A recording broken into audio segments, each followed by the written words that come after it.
Hey everyone, this is Eddie Kalegi with Tim Moore reminding you that SportsSpeak is now powered by SeatGeek. SeatGeek is the one-stop shop for tickets to sporting events, concerts, and so much more. Use the promo code SportsSpeak at checkout for $20 off your first purchase. SeatGeek, let there be live. Now, on to the show.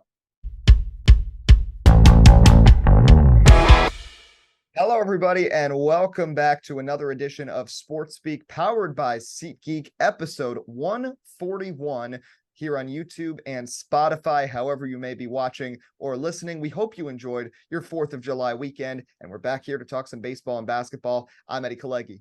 And I'm Tim Moore. We got a lot to discuss. Baseball halfway through the Major League season for 2023. We look back at some of our award picks from the first half and look ahead to the trade deadline, specifically with the big domino, Shohei Ohtani. We'll shift over to the NBA. Summer League already in action. Victor Wembanyama has been on the court, and the in-season tournament proposal officially announced for this December will react. So a couple of things, housekeeping to get to first. Number one, of course, as we mentioned in our last episode, we now have a website and we now have partnered with Motorsports Today, a auto racing show that I host, and Totally Goated podcast, another show hosted by a good friend of mine, Brett Hahn, to all come under the SportsSpeak umbrella. And we have a website to showcase all that we do. sports-speak.com is the site. You can find links to episodes, to socials, and also some articles as well. Tim just posted an article on the SportsSpeak page last week looking at the trade deadline and how there's just so few teams who are definite sellers this year at the deadline, making it unique. Good article. You should check it out. A second bit of housekeeping. Doing this episode here. We'll probably do another one next week. And then after that, we will be in Pocono at Pocono Raceway to cover the NASCAR weekend. Myself, Tim Moore, Adam Chopper, we're all making the trip. And in addition, of course, Motorsports, most of that's for Motorsports Today, but we will be recording an episode from there. So it'll be our third live episode together. We'll have Chopper on as well. It's going to be a good time. And third and finally, but last and definitely not least, the SportsSpeak Fantasy Football League, the Gimmick League. We had so much fun with it last year. We're running it back, Tim. It's coming back Friday, September 1st, the draft. It's going to all go down. Yep, Friday, September 1st at 8 p.m. We're going to try to get it live stream now that we have YouTube live stream access. If not, of course, you'll have it on an episode here in SportsSpeak regardless, maybe even, of course, on Spotify. But either the way, Friday, September 1st, 8 p.m. Eastern, we have upgraded now 12 teams being involved in the draft this year. A lot of new faces. We've removed a couple, not inactives, but, other people from last season. But needless to say, it's here to stay. A lot of new gimmicks, and it's going to be exciting. I know last year we had, 2 regular rounds where you draft anybody. But trust me, this year has a lot of new gimmicks. You don't want to miss it. This year as well, I think it's going to be one of the more exciting years in NFL football, which will only make fantasy football even better with all the chaos. And I'm going for revenge because I got screwed last year by Kyler Murray getting injured. There was someone else for me who got hurt in that last game of the season. I went from being the 1 seed potentially to missing the playoffs. So we're looking for a bounce back this year. We are fired up. September 1st. Let's do this, baby. SportsSpeak Fantasy Football Draft 2.0. You won't want to miss it. But enough about football. It's still summer. Midsummer Classic tomorrow. We're recording on a Monday. All-Star Weekend coming up. And it's a good time now to kind of take a look back at some of our picks from this past year. At the beginning of the year, myself, you, Zoe, Raheel, Haley, we all made our projections for the season. Now, if you look at the teams that were picked, mine's looking the worst because I had the Padres and Cardinals facing off in the NLCS, and those have been right there with the Mets, the 2 most disappointing teams in all of baseball. A lot of us had the Astros going far. Of course, Houston, I think, is still destined to go deep on a run, even though they haven't had the best start to the year. They had some injuries. I think they'll make some moves at the deadline as well. But the player picks, a couple of us have been a little off kilter, and nobody was more off the mark than you, Tim, with your AL Cy Young pick. Alek Manoah, who got lit up in the Florida Complex League a couple of weeks ago. You thought he was going to be AL Cy. I know AL Cy Young sometimes a little bit more difficult to project versus the NL. For me, I went with Framber Valdez. It was simple, felt like the easy pick. Right now, Garrett Cole, Framber Valdez have been two of the top pitchers in the American League. But Alek Manoah not looking too good for you. We did both hit it right, I think, on Corbin Carroll as the NL Rookie of the Year. Not too difficult of a pick there. Our NL Cy Young picks not much better. Max Scherzer's been bad for me. Sandy Alcantara hasn't been what he was last year for you. But it really shows, just Major League Baseball, you never know what's going to happen.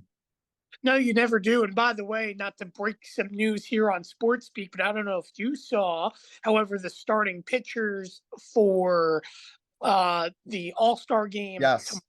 will be Garrett Cole on the AL side and Zach Gallen on the NL side. So that should be exciting as well. Two of the better arms this season. Of course, you mentioned Garrett Cole being a favorite for Cy Young, and Zach Gallen, who I would say, I mean, as well up there as a favorite, but really has been one of the more exciting pitchers to watch over the last 2 seasons.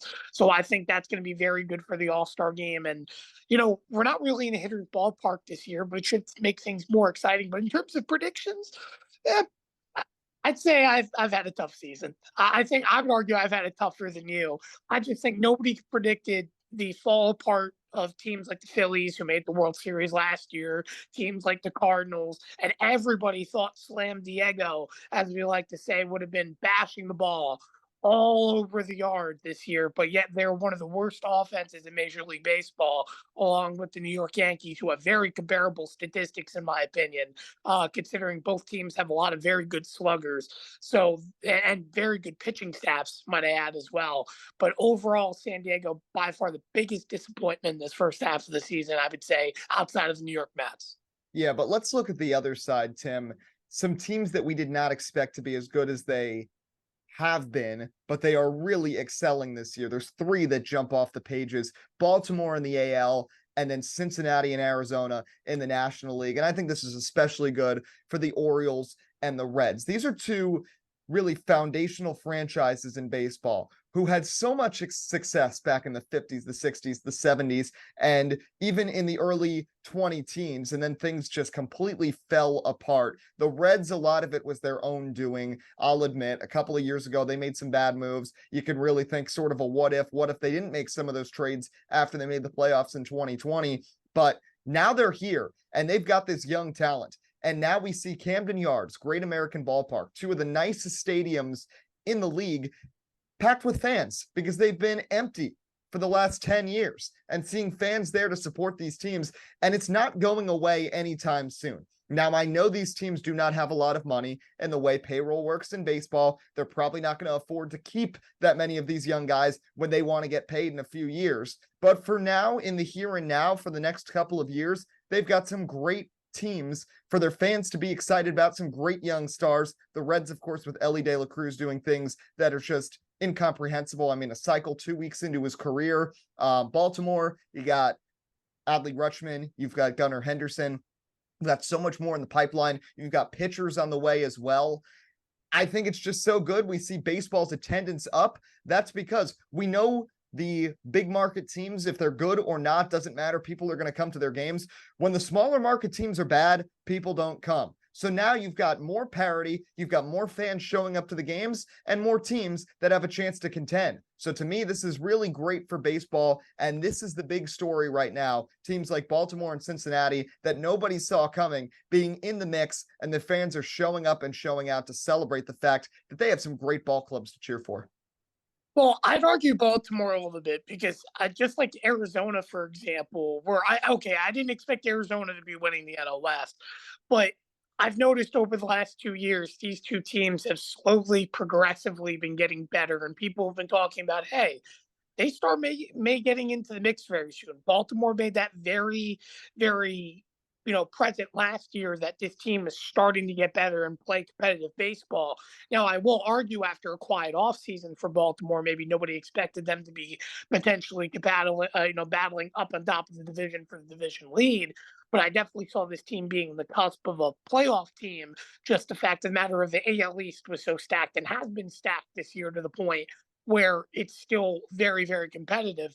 But in terms of Cincinnati Reds, I still feel it's mind numbing to me in regards to the fact that this team, is not just winning the NL Central, but it's a fact of you look 2, 3 years ago when they made all these bad moves. I mean, this team literally had borderline three, and especially a Cy Young candidate winner of Trevor Bauer at the time during the shortened season. You had Sonny Gray, Luis Castillo on that roster and a pitching staff.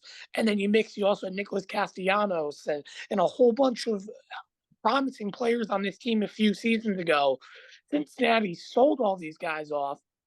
And it makes me think with Ellie De La Cruz how much better this team would have been in 2023 had they never made those decisions. But the past is the past. You can't fix that. But it's good to see from the Cincinnati Reds that they're showing out, playing good baseball. And maybe it has a little bit to do, and I'm not trying to discredit Cincinnati a little bit. Maybe it has a little bit to do with the fact that the Central on both sides have been really weak. I mean, the Pirates had a great start. They've faded now. The Cardinals have been absolutely underwhelming. I don't think anybody saw that coming. Of course, they were my prediction, I believe, to win the Central this season. I felt like they're a constant playoff contender along with the Milwaukee Brewers. But other than that, I mean, the Cubs as well, we thought they were going to do a little bit better, yet they're below 500. So I feel like nobody can have seen Cincinnati's success coming. But I also would not recommend, and I'm sure we're going to get into this in a moment, but I would not recommend really if you're Baltimore or Cincinnati going out and really splurging, during this trade deadline. Yes, get some better players, but don't give away all your prospects and everything in this case because this team is good. But is it good enough to win a World Series right now? I think you have to take steps at a time, kind of like what Atlanta did over years. And granted, I think their window was a lot wider than other teams, but you looked what they did with Acuna, Albies, and everybody else building through a younger system and constantly building progression to eventually winning the World Series. I feel like you have to do that if you're Cincinnati, constantly make good, strong decisions with your young core, and then eventually, once you start having it, build to your superstars. Yeah, and this trade deadline is going to be so weird. Like, you don't want to. We don't even know if the Cubs would give up Stroman or the Guardians would give up Shane Bieber. But if you're the Reds or the Orioles and you've built this sort of chemistry with these young players who are just getting their sea legs under them in the majors, don't give them up in this kind of trade. You've got so much promise. And this is why this deadline is going to be so weird. Like you mentioned in your article, again, sports-speak.com, you can read it. There's only like 4 true sellers right now that we know are going to go that direction. The AL especially, there's only 2, Kansas City and Oakland. Everybody else still has a fair shot and are completely, it's completely fair to say that they still have a shot because you never know what's going to happen over 3 months in baseball. I also want to emphasize this too. I mentioned the 4 teams in particular, but when you look at their rosters, why I think this is going to be one of the more underwhelming trade deadlines in baseball history is just because of the fact that these teams that are all on the bottom of the barrel don't really have good players. I mean, Oakland, there's nobody outside of maybe JP Sears, who has been traded around. He was a part of that trade for Frankie Montas last season. You look at him, he may be one of the better options, and offensively, Brent Rooker of Oakland. But outside of that, I would say the golden goose of everybody. Of course, we've seen Kansas City already trade away Aroldis Chapman to Texas. But I would argue the golden goose is Salvador Perez. I feel Salvi, outside of the fact that he just had an eye surgery 2 weeks ago, to fix some things, he is the only one right now I would say available outside of Shohei Ohtani of will he get traded, will he not? I feel be a difference maker. Salvador Perez may only be batting at 250. You have to remember, it was 2 seasons ago, right? 2021, where he led Major League Baseball in home runs and RBIs. He could still play great offense, but a lot of the issues with this trade deadline in particular, what makes Shohei Ohtani valuable outside of the fact that he's undoubtedly this season's MVP to this point, there are not a lot of good 2-sided baseball players available in this deadline if you're looking for a bat. A lot of your good bats are only good offensively. A lot of your pitchers, that's a little bit different. I think there's some average pitchers out there, but there's no Cy Young caliber pitcher out there right now to get traded for. And with that being said, Salvador Perez, as years have gone on, he's not as good as the defensive catcher as what he once was. And he's only, what, 33? When you think He's about got it, time to still go. relatively young. So it's like, but the point is, he's not as good as what he once was. The defense, age, and so on's regressed him, but he still has a bat. And I think he's your better of the options if you're a team that wants to contend with a better catcher. Because I'm going to be honest with you, the catcher position, we talk about this, I feel like every season, but this season in particular, for most teams, very underwhelming offensively. Yeah. And Baltimore, of course, has Adley Rutschman, but there's other teams that could definitely need a catcher that would make that move in both the American League and the National League. And I could see Salvador Perez I would get him dealt. Yankee. I'm not behind Jose Trevino outside of his defense, and I've been asking for Kyle Higashioka off the roster for 3 seasons now. I don't care if he's caught 2 no-hitters or perfect games. That doesn't matter to me. Congrats, you were part of history. That's great and all, but one game isn't 162 plus. Yeah, and Perez, we just mentioned how good of a home run hitter he is, and I know those numbers are down a little bit. Much easier to hit them at Yankee Stadium than Kauffman Stadium, so something to really look at. But let's transition to the elephant in the room, Shohei Ohtani. And I think there's a point that needs to be made right here about what sets baseball apart. Because for people, I think Shohei Ohtani draws in viewers from other sports that don't really follow baseball all that closely. And they think, oh my goodness, he's going to get moved. Some team's going to get an absolute star. Baseball involves multiple different prongs in one game. You need your defense, your bullpen, your starters, and your offense to all come together. You need all four to come together. That's the problem for both the Mets and the Yankees this year, is how disjointed the teams are, because one day the hitting will be good and the starter won't show up, or both of those will be good and the bullpen blows the game, or your pitching's locked down and you can't score. Shohei Ohtani, of course, is a unicorn. He's the best hitter in baseball right now, and he provides you a number 2 starter.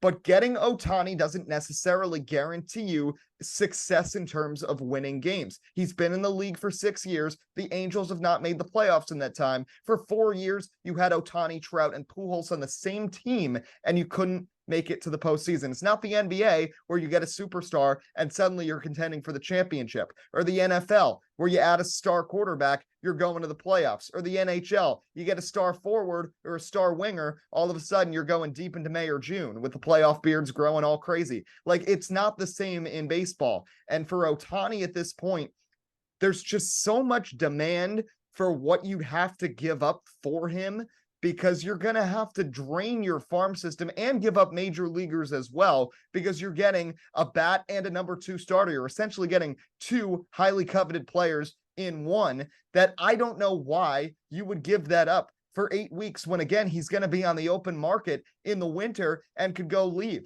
So for the Angels, of course, you'd want to deal him, because like the Nets, when they gave up James Harden, you know he's not going to be back. You can't afford him. So at least get some sort of compensation back for him. But I just don't know of any team who would realistically give up the whole farm system for Ohtani when there's no guarantees you're going to have him past October.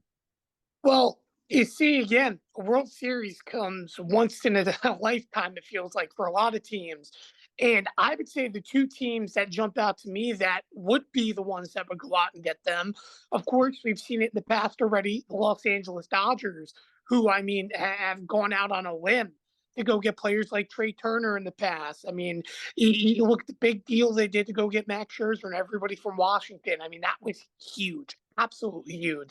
You look at what they did to go get Manny Machado. The Dodgers are an organization that's not complacent. I know they haven't exactly had the type of season we thought to this point, or the fact that that team is, really been underwhelming the last few seasons compared to what it once was. But the Dodgers, in my opinion, are still creating a dynasty of consistency, and I would not be surprised if they jump out and make a move. Now, on the opposite side of the NL West, I would make the argument too. The offseason did not go to plan for the San Francisco Giants. This is a team that, for a brief moment in time, thought they had signed Aaron Judge, and they also thought they had Carlos Correa. And guess what? None of those worked out. They made a couple underwhelming signings. But it ended up working out, and this team's playing competitive baseball, not enough to right now win a division, but be in the mix. And I would not be surprised if they were to turn around, throw the cards out, and go get Shohei Ohtani. The big thing is this. If you are a team, this is really what I'm thinking of Eddie more of. Yes, you think about 8 weeks, Shohei Ohtani is essentially a free agent, right? But if I am a big team that's in the middle, not exactly, in a World Series contention, I would argue that if I'm making a trade for Shohei Ohtani and I'm giving up pieces like crazy, I probably want to make sure that he's coming back on an extension. That's the only if and or but. But if you're purely thinking World Series and your team, even for example, like the Houston Astros, where you're in the mix, you're just not there yet, or even the Texas Rangers, I would argue you're getting him now, and it's as simple as that. Doesn't matter what the future looks like. But if you're a team down the middle, like, even the Mets who are below 500, let's be honest, I think they'll turn it around next season. They just need offensive bats. Otani's a massive perk. Granted, again, I mean, they're still technically in the wild card mix, but again, that doesn't really matter. But if you're a team like, the Yankees or even like the Twins, I don't see him landing in Minnesota. It'd be a big market team, in my opinion. But you're going to have to go and make sure he's a part of an extension. So that's how I view it as. Yeah, and while you might want to be the first bidder and then get him right away in July, at the same time, for a team like the Mets or the Dodgers that have a farm system there, it's a narrow field for who's going to get him long term. There's only a few teams that can afford to give the dollars that he's going to demand, which is going to be north of $500 million on a contract. There's only going to be about 5 or 6 franchises who can realistically do that, again, with the way money is structured in baseball. So why throw the house at him right now and lose your farm system when you can instead get a shot at him? And then if you don't get him... But think about it like this. Why do it now? Because yes, you lose part of your farm system, but again, it not only betters your team down, but there's a chance of securing him in the long run if you're one of these bigger market teams. That's the key part you have to remember. Because once we come to the off season, right? I there's not many other good players on the market this upcoming free agency. If you really look into it, there's not many game-changing players. Why not limit the market immediately and go get him now and not give him the opportunity to hit the market, in my opinion? That's the reason why, if you're a big market team, you trade those values now, because down the road, this is what happens if you wait for Ohtani and you're a team that doesn't get him. You're going to have to end up trading those pieces anyways. That's what it comes down to. So you might as well do it now if you're getting a player that you could secure in the long haul. If you can't guarantee him getting an extension now, that's a little bit different. Then I agree with you. But if you're a big market team and you think you can secure him from beyond, not just his deadline, then I'd give up all the assets in the world. Well, you're not necessarily going to have to trade those pieces. I mean, I'm thinking these prospects, like, just say for the Mets, for argument's sake, they're not making a trade for Shohei Ohtani, but just say they were considering it right here.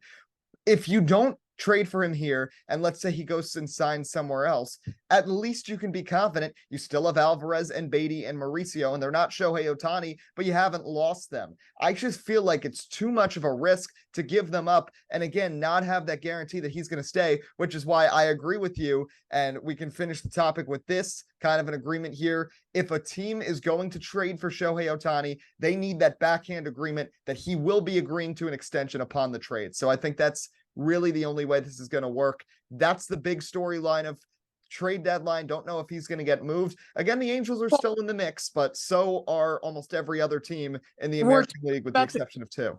Angels, who very likely won't deal him. They haven't done it over the past few seasons for that reason. They're a dysfunctional organization for a reason. And yes, granted, they're playing above 500 baseball for the first time in 10 years, 11 years, something. It's very, very long time, it feels like. But the point is the matter. I don't see them. If they don't trade him away, it wouldn't surprise me. It's the Angels.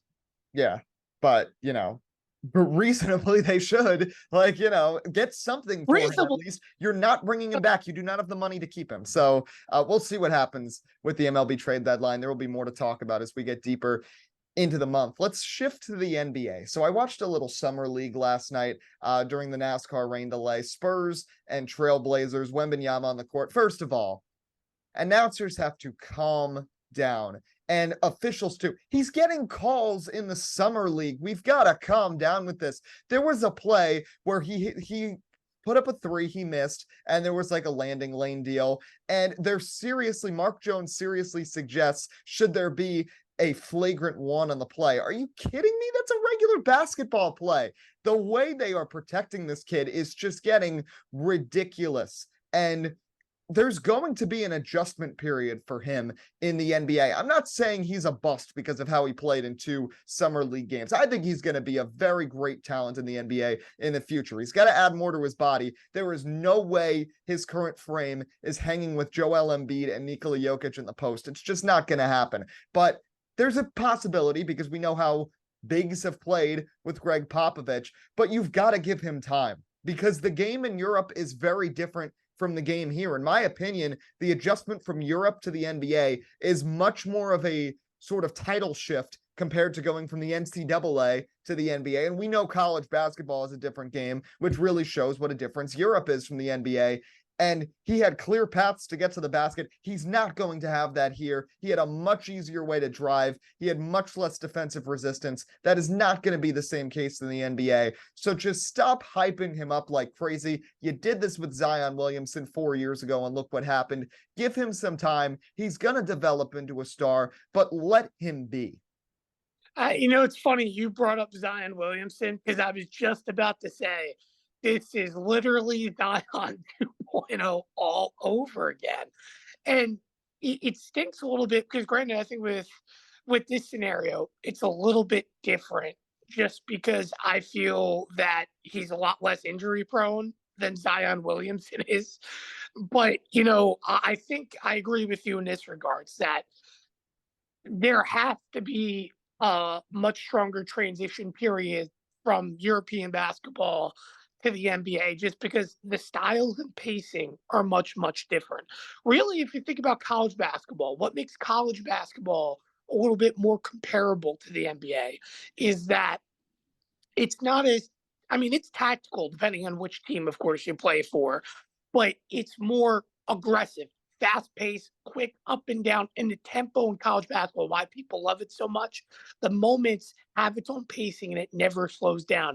In the NBA, it's transition to transition, bucket to bucket, momentum goes up and down. Same thing in college basketball. I'm not saying that doesn't happen in European basketball, but the floor slows down a little bit. The game comes to you a little bit. Yes, there still is physicality, but it comes in a slower presence. To be honest with you, it's going to come a little bit weird when I say this, but you want to know what's more comparable to, in my opinion?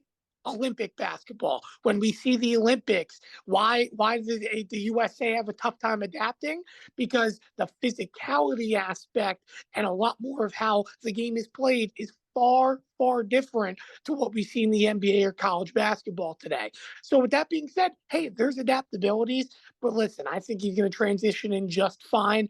I wouldn't overlook the summer league. The summer league, in my opinion, doesn't matter. It really, really doesn't. It's about getting quality minutes, making sure you don't get hurt, understanding the objective. And listen, playing under Popovich is not an easy thing. You have to understand what his mission is and his objective of play calling or putting players in positions and understanding cuts and key things. Popovich is a great person that you just look on paper and you have to get it. And it's going to take time. You're not going to understand it after the first day. And I think for the Spurs, it's a good thing to start off with, rebuilding what is essentially a fallen apart franchise since Tim Duncan and everybody else is retired. I think they're making good strides, and I think this is a good look for the NBA. I think so too. And I'm not denying the talent. I just think people are rushing him. And I think the way he's being covered by the media is getting ridiculous. Just give him some time to progress and grow as a player. Well, and not to interrupt, but it's also this. I think it's the idea that we've been blessed, I guess you could say, in the basketball end, where somebody that is a legitimate superstar in the draft comes out and showcases their talents immediately. But the fact of the matter is, not everybody can be LeBron James. Not everybody can have the dominance like Carmelo Anthony had early on in his career. You know, there's a lot of stuff, equations that go into it. But at the end of the day, you're gonna have to be patient in this modern draft system, because I'm not saying that there's not superstars of that caliber coming through the systems, but it's more the fact that you have to realize we're playing in a much different style of basketball than what we were 10 years ago. The versatility is different. You have big men now that have to shoot. Shooting threes was not a thing really consistently until Steph Curry transitioned into the league and really changed the perception of it. So, with that being said, we're starting to see an era now of kids that, how do I put it, have adapted to what the newer league looks like when they were younger, as compared to a lot of our bigger superstars we know of today. Again, I mentioned LeBron already, someone like Kevin Durant and so on, that back then were somewhat considered unicorns. Today, they're still great basketball players. LeBron, of course, still to me is the GOAT. He's always going to be.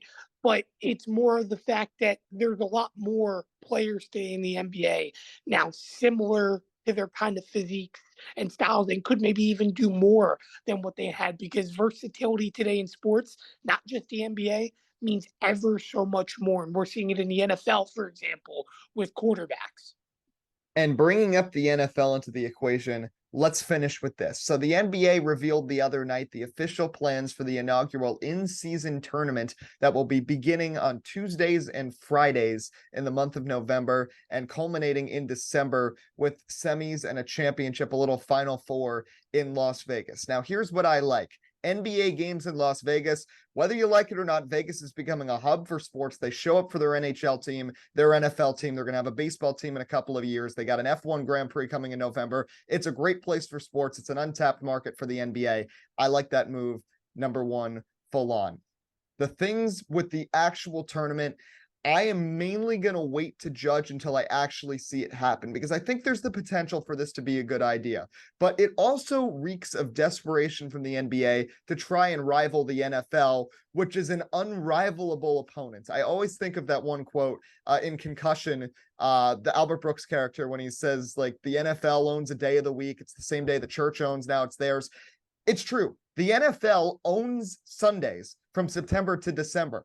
Millions of people watch that sport. That is really never going to change in America. The NBA and any other sport can try. It's hard to contend. It's very ironic that when these tournament games are happening are on Tuesdays and Fridays, which are the 2 days that do not conflict with the NFL or college football whatsoever. So I think scheduling wise, that makes sense. But will this actually, drum up more competition and attention towards the regular season? That remains to be seen. And B, how seriously will teams even take this tournament? This is not the NBA Finals.